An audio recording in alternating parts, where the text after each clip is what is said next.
We have a mild weekend on tap followed by storms, then that's followed by a nice cool down. We'll talk about it right after this. When Texas weather gets rowdy, you need to make sure that you're prepared to receive severe weather alerts. I've partnered with a service called Weather Call NextGen to make sure that you stay informed. This is the only service that delivers National Weather Service warnings and exclusive alerts for the most dangerous threats, like confirmed tornadoes, tornado emergencies, flash flood emergencies, extreme thunderstorm warnings, and particularly dangerous watches. When severe weather threatens your location, you'll receive a call with my voice, giving you the information that you need. This service only costs $15 a year. And we even offer lightning threat and all clear notifications for no extra cost. No more app confusion or inaccurate warnings from distant weather sources, just the information you need from a familiar voice. Visit southmetroweather.com/weathercall to get started. And don't wait for skies to darken and severe weather to strike. Sign up today.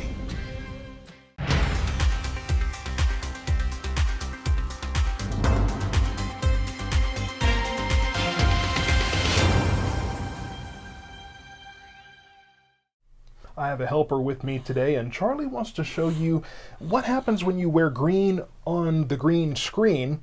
You kind of make parts of yourself disappear. He's got his head, he's got his arms. I guess that's really all you need on these updates, right? And of course, back at Halloween, you saw the headless weatherman. I pulled off that trick, and this is how you do it. You wear green against the green screen, and you can make fun things happen. So Charlie, why don't you tell us about these very mild daytime highs we have setting up for today? All right, so in Cleburne, and Waxahachie.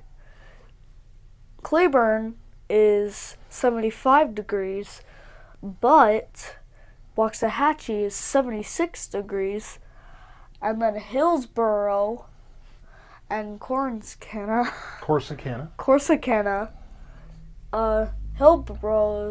Hillsboro is 75 degrees, and Corsicana is 76 degrees.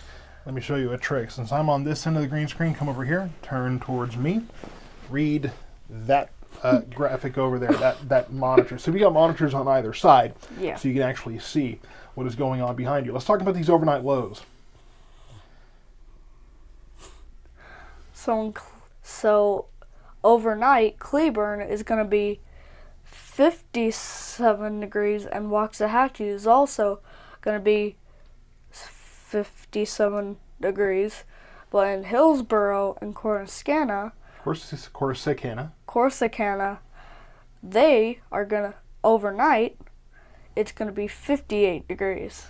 A couple of things I want to note there. First, he said Hillsboro earlier, so I guess Hillsboro is full of Hillsboros. I don't know. I guess that's the Gen Z version of the nickname there in Hillsboro now. But I will note, of course, too, that we are not cooling off as much overnight. We have more humidity, more moisture in the air, and so that's holding some of that daytime heating a little better than the dry air does. So we won't be quite as cool. Let's talk about allergens, Charlie. You'll have to step towards me and look at that monitor to kind of get a better idea of what we're looking at there. So you want to start with that level on top, and then you can talk about the black text on the bottom. Okay. So the allergy forecast, it's going to be medium low, and then the top allergens are going to be juniper and ragweed. Sounds good. Well, Charlie, I'm going to take that microphone from you, have you go hang out in the chair over there, because we have possibly severe weather to talk about.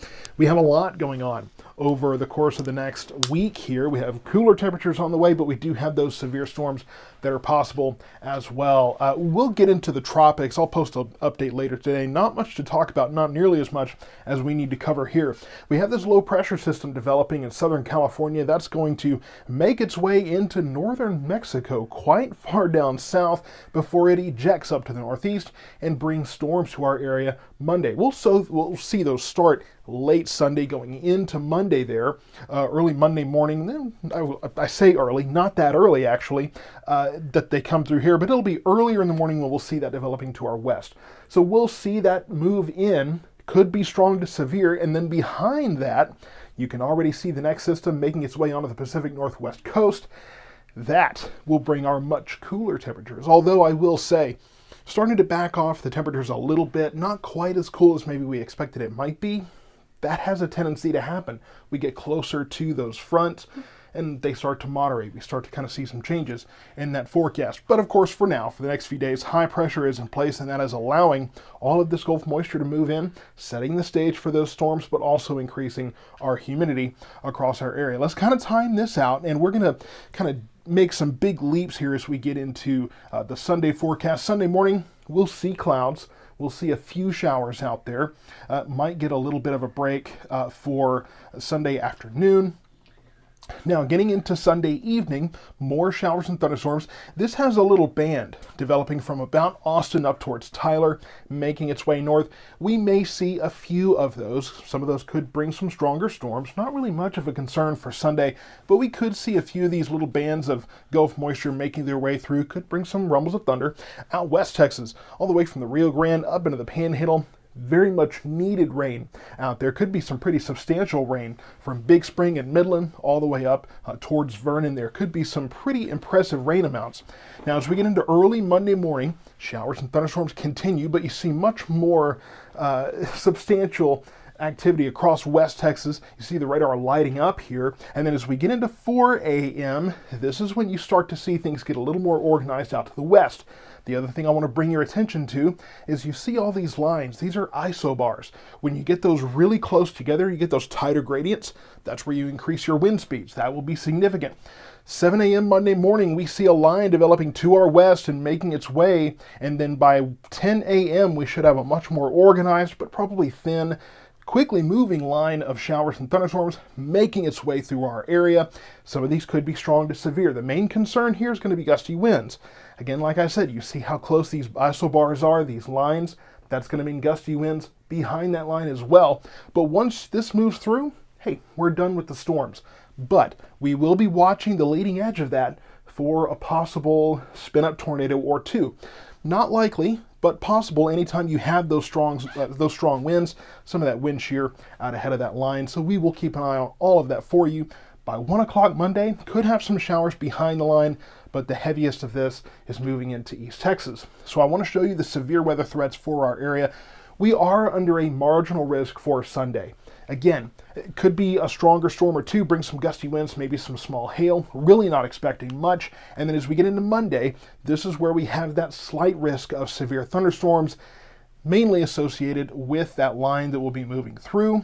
And here's how that breaks down. Slight risk, highest threat, highest issue, I think most likely issue, is going to be those damaging winds as that line moves very quickly through. Like I said, behind that line, we'll have gusty winds as well, but we could see some tree limbs coming down and those kind of things during the midst of this storm. As we are also watching, the tornado risk is there. It's low, and if we see any of those, it will probably be those brief spin-up tornadoes right there on the leading edge of the storm. Sometimes they can develop quickly and then they go away quickly. So I don't think we see any long track tornadoes or any kind of outbreak or anything like that, but it will be worth watching. I will be watching for those little signs of rotation on that leading edge. Hail threat, I think, is relatively low here. Not really too concerned about that. Could be a flood risk. That's really going to be dependent probably on where we could be possibly seeing some additional rainfall as the line comes through. The line itself will be moving quickly, but if you're a flood-prone area and you receive a lot of rain the day and night before, that's where we could have a problem. So just keep that in mind as well. So let's get into the forecast here today. Pleasant, 75 degrees. You'll feel a little bit more humidity, more clouds. Tomorrow, you'll definitely feel the humidity there. Best chance of rain is going to be in the evening. I have 30% here. Really, as we get into the overnight, that's where we're getting closer to 40 to 50%. And then Monday, that's when we had that line of storms coming through, 73 degrees in the afternoon. Southwest winds 10 to 15 miles per hour. It will be breezy behind those storms. Now, Tuesday, that's where we're watching this front come through. The front probably comes in late Tuesday. So I have west winds of 5 to 10 miles per hour, highs in the low 70s. Wednesday is where we really start to see this. You see that high of 58 degrees, nice and chilly that day. It will be windy as well. Gusty winds coming in behind that front, 38 degrees. So we're in upper 30s. We're talking about the fact that we might see our first freeze here. Doesn't look like we're going to get that cold. However, we have a low here of 38 degrees. this is an average for our area, but there are those low-lying and rural areas that may be 2, 3, 4 degrees cooler. So we could have some frost here. I don't think we see any icy roads or anything like that, but we could see some areas that get a little bit of frost Thursday and Friday mornings. Highs are in the 60s Thursday and Friday, and I think we'll probably start warming up as we get into the weekend. This doesn't look like a long-term cool down by any means. Our mild weather will probably be back in due time. So I want to, lost the screen there. I'm pushing buttons now. I want to remind you, of course, you saw the little advertisement before this segment. We do have Weather Call that you can sign up for. We will probably have a few warnings going on Monday morning as these storms come through. Weather Call, I will give you a call on the phone if you sign up for $15 a year. That's really not much to be alerted. If you're asleep, put your phone on, take it off of silent rather, take it off of vibrate. My phone lives on the vibrate function, right? But actually make that audible at night. It will wake you up. If you're on the go, it's going to follow you. You can use that Find Us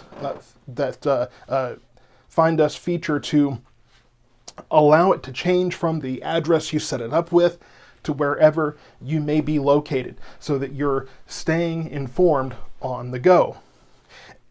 Just stay there, the cat will be fine.